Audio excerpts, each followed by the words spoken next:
Exceção de pré-executividade. E isso, vamos continuar o nosso estudo. Mas antes, dê o like, isso, se inscreva no canal e avise aos colegas juristas. Para quê, professor?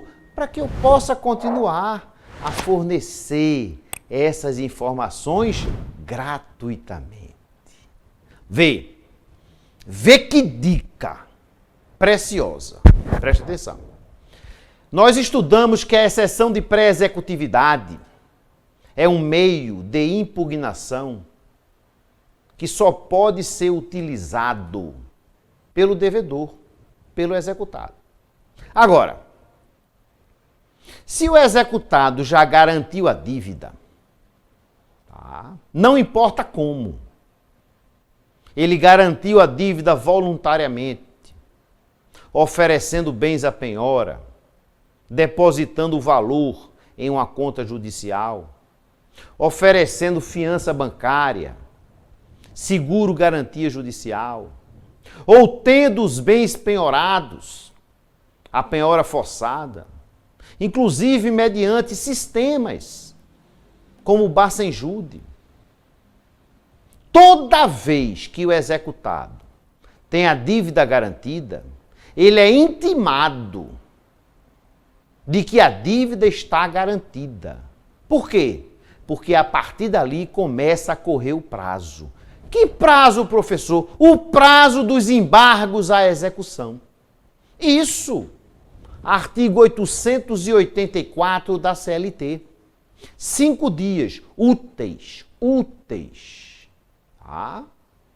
Então, o advogado experiente, você que está me assistindo, diante de um cliente executado que garantiu a dívida e que foi intimado de que a dívida está garantida, e não é só a dívida do trabalhador, é a dívida como um todo, você já sabe que é proibido pensar em exceção de pré-executividade. É um meio inadequado. Por quê?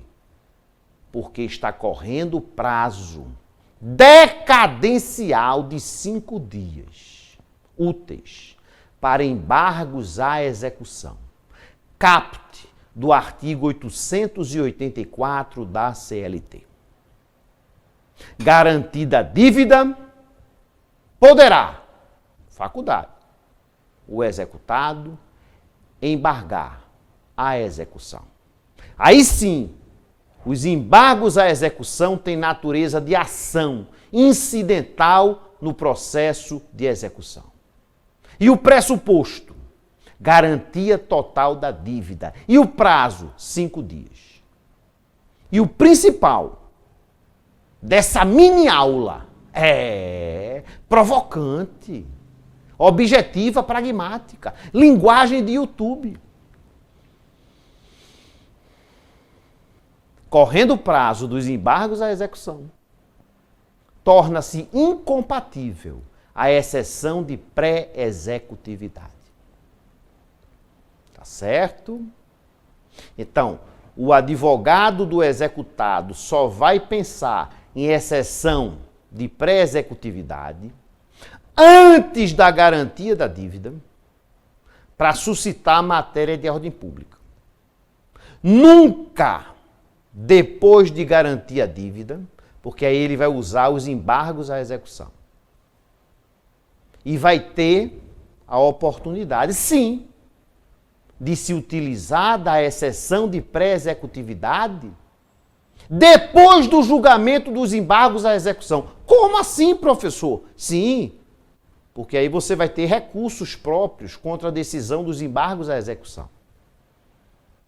Viu? Mas mesmo a decisão dos embargos à execução transitando em julgado, nós teremos situações extravagantes, excepcionais, onde a exceção de pré-executividade poderá ser utilizada.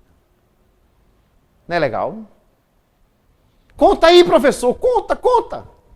Na terceira e última aula. Se você assistiu a essa aula, que é a segunda, mas não assistiu a primeira, clica aqui, gratuito.